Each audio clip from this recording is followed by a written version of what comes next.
Hello student, कैसे हैं आप सब। एक बार पुनः से कोचिंग क्लासेस पर स्वागत है। उम्मीद करता हूं आप सब अच्छे होंगे, मस्त होंगे, बेहतर होंगे, आपकी पढ़ाई बेहतर चलेगी। बच्चों, क्लास 12th मैथ में प्रश्नावली 6.2 चल रहा था और आज लास्ट लेक्चर है, यानी आज जो भी 4-5 प्रश्न बचे हैं बच्चों, उसे आप कंप्लीट करेंगे और सीखेंगे। चलिए शुरू करते हैं।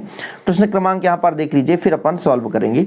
पहला प्रश्न आज का शुरू होगा। क्वेश्चन नंबर आपका जो 15 बच्चों देखिए कि मान लीजिए अंतराल -1 से 1 से असंयुक्त एक अंतराल एक हो, आई हो, तो सिद्ध कीजिए कि आई में, मतलब एक अंतराल हमारे पास दे के रखा है। चेक ये करना है कि आपके पास जो फलन है x + 1/x एक वर्धमान फलन है, मतलब -1 और +1 पे हमको चेक करना बच्चों वर्धमान और ह्रासमान। ओके। और दूसरा प्रश्न आप यहाँ पर देखिए, log sin x है 0 से π/2 पर चेक करना है वर्धमान और π/2 से पाई के बीच में चेक करना है ह्रासमान।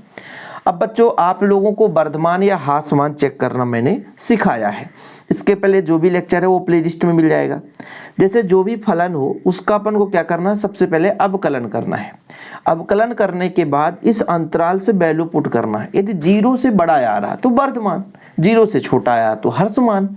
ठीक है, यानी हमने कहा कि जो भी हमारे पास फलन है उसका क्या करेंगे, अवकलन करेंगे, और अवकलन करने के बाद अंतराल से हम वैल्यू पुट करेंगे। यदि 0 से बड़ा आया तो आपका वर्धमान और 0 से छोटा आया तो आपका ह्रासमान।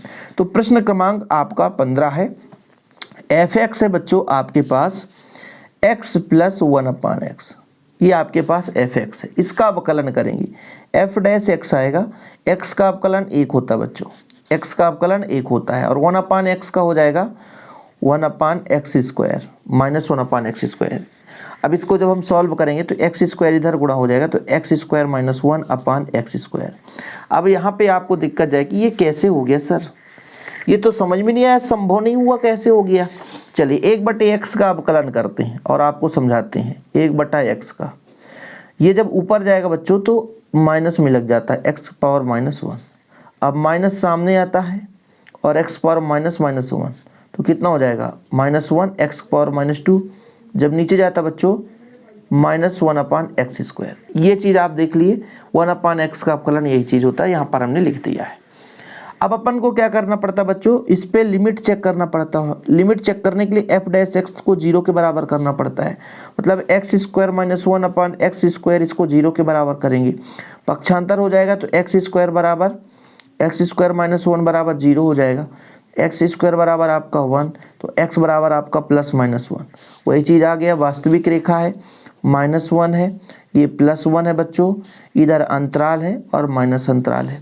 मतलब हमें चेक करना है, क्या चेक करना है, हमें चेकआउट करना बच्चों, मतलब x जो है वैल्यू किससे हो, मतलब -1 से, यहाँ पर देखिए -1 से अनंत के बीच चेक करना है, और 1 से बड़ी वैल्यू 1 से अनंत के बीच में, इन दोनों पे हमको वैल्यू चेक करना है। अर्थात x की वैल्यू कितनी हो जाए, -1 से छोटी हो, भाई इधर आएंगे तो -1 से छोटी हो, व x की जो वैल्यू बच्चों 1 से बड़ी हो, इस पर चेक करना है। तो जब हम देखिएगा, जब हम वैल्यू पुट करते हैं, जब x लेस देन बोलेंगे, है ना, मतलब -1 से छोटा है तो लेस देन, तब f'(x) मतलब जैसे -2 रखते हैं बच्चों, तो जब -2 यहाँ पे रखेंगे तो 2 दूना 4 हो जाएगा, यहाँ भी 2 दूना 4 प्लस आएगा, 4 में घटेगा 3 प्लस ही आएगा, तो f' जो है वो 0 से बड़ा आता है, 0 से बड़ा आता है। इसलिए फलन जो है बच्चों वर्धमान है, फलन वर्धमान है। ठीक है, वर्धमान है, मतलब हमने इस अंतराल पे चेक किया कि वर्धमान है। जब हम बात करते हैं x बड़ा है 1 से, मतलब 1 से बड़ा, जैसे 2 रखेंगे, 3 रखें, कुछ भी रखेंगे, 3 3 9, 9 में घटेगा 8 प्लस, और नीचे वर्ग लगा है तो प्लस, जब भी आपके फलन में वर्ग लगा हो वो प्लस ही देगा। ठीक है, तो मतलब जब 1 से बड़ा रखते हैं तब पर भी f' का मान 0 से बड़ा होता है। इसलिए बच्चों फलन कैसा है, इसलिए फलन वर्धमान है। कैसा है, वर्धमान है। इसके बाद अगला प्रश्न बच्चों, ये इतना ही चेक करना था, आगे अब करने की जरूरत नहीं है। ठीक है, 16 नंबर प्रश्न आपने पढ़ाई था, 16 नंबर बोला था f(x) बराबर आपके पास है कितना, 5 ही प्रश्न है, बहुत सिंपल तरीके से सॉल्व करेंगे। इसको सबसे पहले अवकलन करना पड़ता है। तो log t का 1/t होता है, सबको पता है, और फिर sin x का अपकलन cos x होता है, मतलब cos बटा sin हो जाएगा, cos x बटा sin x, मतलब बच्चों आपका आ गया cot x। ठीक, अंतराल हमें दे के रखा है, अंतराल दे के रखा है 0 से π/3, π/2 बोला है। ठीक है, 0 से π/2 में माना x बराबर, चेक ही कर लेते हैं ना, x बराबर π/3 ले लेते हैं, तो आपका f डैश x कितना आएगा बताओ जरा, cot π/3, मतलब cot 60 डिग्री। तो इसका मान आएगा बच्चों 1/√3, जो कि 0 से बड़ा है। मतलब आपके पास जो अंतराल दे के रखा था, अंतराल 0 से π/2 में फलन कैसा बच्चों, 0 से बड़ा है तो वर्धमान है। कैसा है, वर्धमान है। अब हम बात करते हैं बच्चों, यहाँ पे अंतराल, दूसरा अंतराल लेके चलेंगे। अंतराल कहाँ से कहाँ तक, π/2 से पाई में माना x बराबर हम कितना ले लें बच्चों, इन दोनों के बीच लेना है। ठीक है, माना x बराबर हम ले लेते हैं 45 तियाँ 135 हो जाएगा, है ना। 45 हमको करना जैसे 120 डिग्री यहाँ पर लेना है, तो ऐसा कर दो 2π/3, तो आपका 120 डिग्री हो गया। देखो 2π/3 आपका 120 डिग्री हो जाता है। और बच्चों हम यहाँ पर यदि वैल्यू पुट करते हैं f डैश x cot 2π/3, मतलब cot आपका देखिए π/3 60, 60 दूना 120 डिग्री। अब जो भी आपका ये 60 होता है, इसका ये अपोजिट होगा लेकिन ऋणात्मक होगा, 1/√3, जो कि 0 से छोटा है। और इससे तो पता ही चल गया बच्चों, जब 0 से छोटा मान है, अतः जो अंतराल दे के रखा था, मैं भी प्रश्न एक बार फिर से दिखा दूंगा, अंतराल π/2 से पाई में जो फलन है वो कैसा बच्चों, हासमान है। कैसा है, हासमान है। मतलब 0 से बड़ा है तो वर्धमान और 0 से छोटा है तो हासमान। ये प्रश्न बहुत ही सिंपल था, उम्मीद करता हूँ क्लियर हो गया होगा। तो ये प्रश्न बच्चों आपने यदि नहीं पढ़ा था, एक बार फिर से चेकआउट कर लो प्रश्न। यहाँ पर देखो log sin x था, 0 से π/2 पे वर्धमान चेक करना था, इस पे हासमान, माइनस आया तो हासमान आ गया। हम वैल्यू भी पुट करके देख लिए। इस बार हमारा थोड़ा सा log sin की जगह log cos है, मतलब सिमिलर क्वेश्चन है, बन ही जाएगा आपसे, यूं ही आसानी से बन जाएगा। सही है कि नहीं। देखो भाई 17 नंबर है, f(x) बराबर आपके पास बच्चों log cos x है। यदि मैं आपसे कह दूं कि f डैश x, तो आप कहोगे सर log t का 1/t, ठीक है, और cos x का माइनस sin x, यानी यहाँ पर minus sin x upon cos x, यानी बच्चों माइनस का tan x, सीधा फंडा, माइनस का tan x। अब अंतराल लेकर चलते हैं ना, जो अंतराल दिया इसमें क्या है, अंतराल 0 से π/2 से माना हम लेते हैं, माना x बराबर π/3, x बराबर π/3 मतलब 60 डिग्री ले लिए, 90 के बीच का। अब इसका वैल्यू आपको पुट करना है f डैश x पे, तो हमने यहाँ भी भैया माइनस tan का π/3 कर दिया। अब देखो ये जो π/3 है, tan 60 डिग्री का मान, इस सबको पता है √3 होता है। अब ये आपका ऋण में आ गया क्योंकि ऋण चिन्ह है। अब ये 0 से क्या है, छोटा है। जब 0 से छोटा है, अतः अंतराल तो ये क्लियर हो गया कि 0 से π/2, 0 से π/2 में जो आपका फलन है f है, वो कैसा बच्चों, हासमान है। यही तो चेक करना था। देखो भाई हासमान आया कि नहीं, 0 से π/2 के बीच में वर्धमान आ रहा है यार, लेकिन यहाँ पे मॉड लगा है, और जबकि होना चाहिए हासमान, है ना, मेरे में हासमान आ रहा है। तो यहाँ पे बच्चों आप कितना भी सॉल्व करोगे लेकिन ये हासमान ही आएगा, इसलिए आप लोग इसको चेकआउट करके सुधार लेना। इंग्लिश मीडियम में जो एनसीईआरटी है उसमें यहाँ पे डिक्रीजिंग पॉइंट ही दिया है, मतलब जैसे यहाँ पे इंक्रीज मतलब वर्धमान हो जाता है तो डिक्रीजिंग होगा, इसलिए इस पे हासमान है, ध्यान रखिएगा।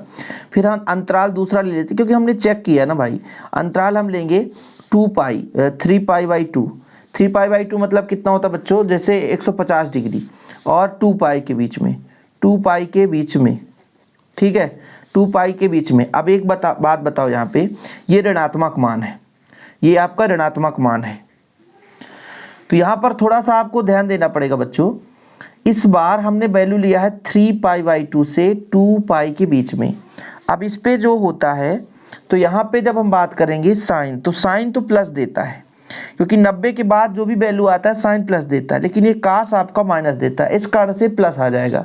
यानी जो एफ डैश एक्स आएगा इस बार जो है 0 से बड़ा आएगा, इसलिए फलन जो होगा बच्चों वर्धमान होगा। कैसा होगा? वर्धमान। बुक में थोड़ा सा उल्टा दे के रखा है, ठीक है, आप लोग सुधार कर लेना। मेरे हिसाब से तो उल्टा ही दिया है, बस अब आप लोग कैसे पढ़ रहे हो उसके ऊपर बताना, ठीक है। जो इस सवाल को लगाएगा बताना भाई। अगला नंबर 18 नंबर, आर में दिया गया फलन जो एफ एक्स है वो वर्धमान है। वर्धमान चेक करना बच्चों, आपके पास 18 नंबर है, एफ एक्स है। एफ एक्स बच्चों कितना है? X cube minus 3x square, फिर प्लस का 3x और माइनस का 100। इसको एक बार आप कलन कर दें एफ डैश एक्स, तो एक्स क्यूब का क्या हो जाएगा? 3x स्क्वायर हो जाता है, और 3 दूना 6x हो जाएगा, और यहाँ पर x का 1 तो प्लस 3। अब बच्चों यहाँ से कुछ कॉमन आ रहा है क्या? 3 कॉमन आ रहा है, तो x square minus 2x plus 1, मतलब ये आ गया 3x माइनस 1 का स्क्वायर। अब यहाँ पर कुछ भी वैल्यू पुट करोगे वो आपका बच्चों क्या आएगा? धनात्मक वैल्यू आएगा। तो r के सभी मान के लिए, r के सभी मान के लिए, सभी मान के लिए f डैश x का जो वैल्यू आएगा वो 0 से बड़ा आएगा। एग्जाम्पल्स, x बराबर 3 ले लिया, तब f डैश x मतलब 3 माइनस 1 का स्क्वायर, मतलब आपका आ गया बच्चों 2 दूना 4 3 12, जो कि 0 से बड़ा है। अतः फलन जो r पर यानी रियल नंबर पर कैसा बच्चों? वर्धमान है। वर्धमान मतलब बड़ा है, इंक्रीजिंग, ओके। और लास्ट आपका बच रहा है, अब इतना छोटा हो गया ये सवाल, हम जानते नहीं थे, नहीं तो पिछले लेक्चर में ही कवर कर देते। निम्नलिखित में से किस अंतराल में वर्धमान है? चेक करते हैं बच्चों, हम एक ही अंतराल में चेक करेंगे, बाकी आप लोग चेक करते रहना। y बराबर है आपके पास एक्स स्क्वायर इंटू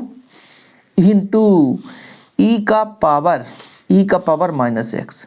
देखिए बच्चों, जब डैश करेंगे तो पहला फलन दूसरे का अवकलन, ई का पावर माइनस एक्स का माइनस एक्स होगा, लेकिन माइनस सामने आ जाएगा।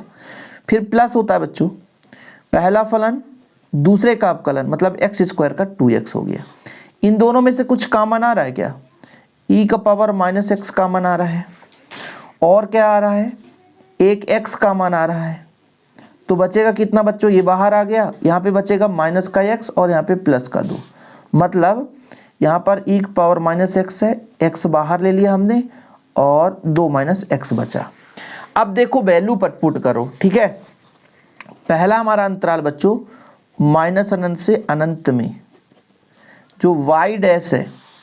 अब देखिए यहाँ पर मैं मान लीजिए -3 रखता हूँ, माइनस अंतराल और प्लस अंतराल के बीच -3 रखता हूँ, तो ये माइनस है तो ये माइनस देगा, यहाँ -3 रखता हूँ तो प्लस दे देगा। फिर भी ये माइनस के कारण ये 0 से छोटा होगा, इसलिए f जो है वो कैसा बच्चों? हासमान है। कैसा है? हासमान है, ठीक है। दूसरा बच्चों पॉइंट चेक करना है, -2 से 0 में, -2 से 0 में, इसका मतलब ये हुआ -1 चेक करो, -1 यहाँ रखेंगे तो इस माइनस के कारण, भाई यहाँ पे -1 रखेंगे तो 3 आ जाएगा, लेकिन इस माइनस के कारण y डैश जो होगा बच्चों वो 0 आएगा, इसलिए f जो है वो हासमान है। कैसा है? हासमान है। हासमान क्यों? क्योंकि यहाँ पे रख के चेक करना ना, आप यहाँ पे चेक करो, -1 रखेंगे तो +1 हो जाएगा, लेकिन +3, लेकिन इसके कारण बाहर भी x है, यहाँ -1 रखेंगे तो हासमान हो जाएगा। थर्ड नंबर बच्चों आपका है 2 से अनंत, मतलब जैसे 2 से अनंत मतलब 3 रख लो, 3 रख के चेक करो, 3 यहाँ रखेंगे, 3 यहाँ रखेंगे, जब 3 यहाँ रखेंगे तो प्लस देगा, लेकिन जब भी यहाँ 3 रखेंगे तो 3 में 2 घटेगा तो -1 आएगा, जिस कारण से ऋणात्मक आ जाएगा। मतलब इस पर भी फलन क्या है बच्चों? हासमान है। क्या है? हासमान है। हमने चेक कर लिया। जो आपका चौथा होगा, ठीक है, 0 से 2 के बीच में, 0 से 2 के बीच में रखोगे तो ये धन ही देगा, और 2 से छोटा होगा जैसे 1 रखेंगे तो ये प्लस दे देगा। ठीक है, 0 से 2 के बीच में y डैश का मान 0 से बड़ा होगा, इसलिए f जो है बच्चों वो कैसा है, वर्धमान है।